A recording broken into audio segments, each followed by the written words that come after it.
So what is wrong with getting human rights and social services from foreign sponsors since India cannot provide it right now? It's wonderful for people to help others everywhere in the world, but without an agenda.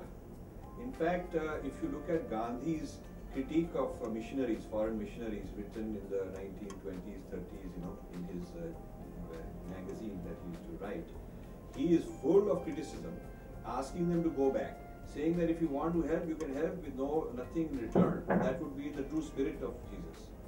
Whereas if you are doing it with an agenda to convert, increase your numbers, become more politically powerful, create a vote bank, and then have a kind of a power base in this country, then you are really helping divide the country and break it up. So in that sense, the position we are taking is no different than Gandhi's position vis-a-vis the foreign interventions in the name of human rights. And remember that the British also had this so-called white man's burden, which meant civilizing the natives and by converting them from their own culture and upgrading them to a more civilized way of life, which meant the colonial rule. So in the garb of human rights, the foreign agenda has been there for a very long time. This is nothing new that is happening. And what the issue of helping someone else is something welcome. Everybody welcomes help. But if it can be done without any agenda, without any motive, without any political game going on, then of course it's a good idea. Otherwise it's religion face, but inside it is really politics. மனித உரிமைகள் என்ற பெயரிலும் சமூக சேவை என்கிற பெயரிலும் வெளிநாட்டிலிருந்து வரும் உதவிகளை ஏற்றுக்கொள்ளலாமா என்றால் இந்தியா போன்ற ஒரு வளரும் நாட்டின் விஷயத்தில் அது மிகவும் யோசிக்க வேண்டிய ஒரு விஷயமாகும். ஏனென்றால் மேற்கத்திய நாடுகளும் சரி, பெட்ரோ டாலர்களால் கொழுத்து கிடக்கும் அரபு நாடுகளும் சரி, இத்தகைய குறுக்கிடல்களை, பிற நாட்டின் மீது குறுக்கிடும் செயல்களை தங்களுடைய அதிகார விஸ்தரிப்பின் ஒரு பகுதியாகவே செய்கின்றன என்பது தெளிவாக ஆவணப்படுத்தப்பட்டுள்ளது. நம்மிடையே பல உதாரணங்கள் உள்ளன. மனித உரிமை என்ற பெயரில் ஒரு தேசம், ஒரு கலாச்சாரம், ஒரு மாபெரும் மக்கள் திரள் சீரழிக்கப்பட்டதற்கான சமீபகால உதாரணங்கள் கூட நம்மிடையே இருக்கும் பொழுது இத்தகைய நல்லெண்ணம் கொண்ட, அதாவது மேற்கோள் குறிக்குள் நல்லெண்ணம் கொண்ட உதவிகளை நாம் ஏற்றுக்கொள்வது பற்றி மிகவும் யோசிக்க வேண்டியது. If you analyze hitherto history of these services, one thing is very clear. Behind these services, there is some motives, whether it is ulterior or material motives. Even the British in India, they functioned here as the service providers. That means civilizing the Indians without knowing the civilization of India. In the case of Americas, Africas, these all missionaries or these service agents, they actually exploited in the words of Bishop Tutu. Before the arrival of missionaries, we have that. They come here and ask us to close eyes and pray. After praying, we opened our eyes. We lost our land, we were right. This is the case.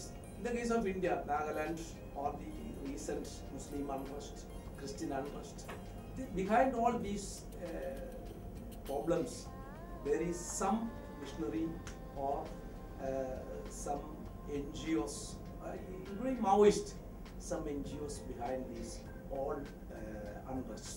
மனித உரிமைகள் பற்றி பேசுபவர்கள் பெரும்பாலும் மனிதர்கள் என்று யாரை குறிப்பிடுகிறார்கள்? இப்போது ஸ்டேட் ஸ்பான்சர்ட் டெரரிசம் அந்த சொற்பிரயோகம் அவர்களால் அதிகம் பயன்படுத்தப்படுகிறது. அரசு கையாளுகின்ற பயங்கரவாதம். இப்போ தாங்கள் குறிப்பிடுவர்கள் மட்டும்தான் மனிதர்கள் என்பது அவர்களுடைய ஒரு கண்ணோட்டமாக இருக்கிறது. ஆனால் உண்மை என்பது ஒரு அந்த அவர்களுடைய கண்ணோட்டத்தில் மட்டும் பார்க்கப்படுவது உண்மை அல்ல. மைனாரிட்டி என்ற சொற்பிரயோகம் கூட யார் மைனாரிட்டி?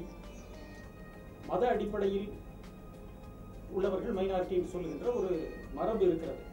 ஆனால் இந்து என்று சொல்பவர்கள் அனைவரும் ஒரு மோனோலித், ஒரு ஒற்றை அடையாளம் உள்ளவர்களா?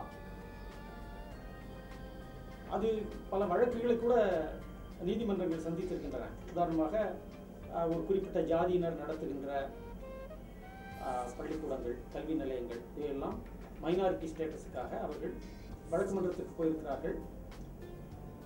ஆனால் சட்டத்தின் பார்வையில் மைனாரிட்டி என்று சொன்னால் மத அடிப்படையிலான மைனாரிட்டி மட்டும்தான் அவர்கள் கணக்கில் எடுத்துக்கொள்கிறார்கள். ஸோ இது போல மனித உரிமை என்று சொல்பவர்கள் தாங்கள் சொல்வதுதான் மனித உரிமை என்று பேசுகிறார்கள்.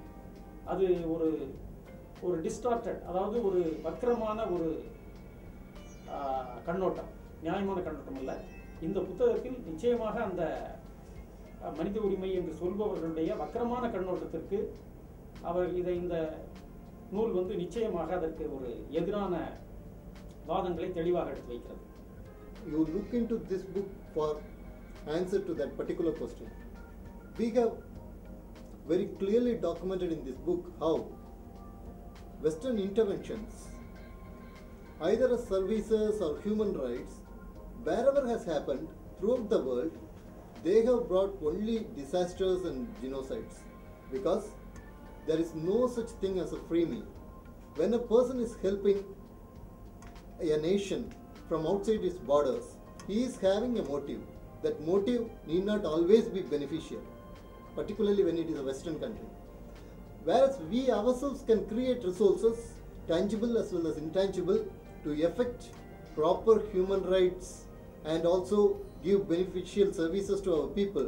Why should we depend on foreign interventions to do the same?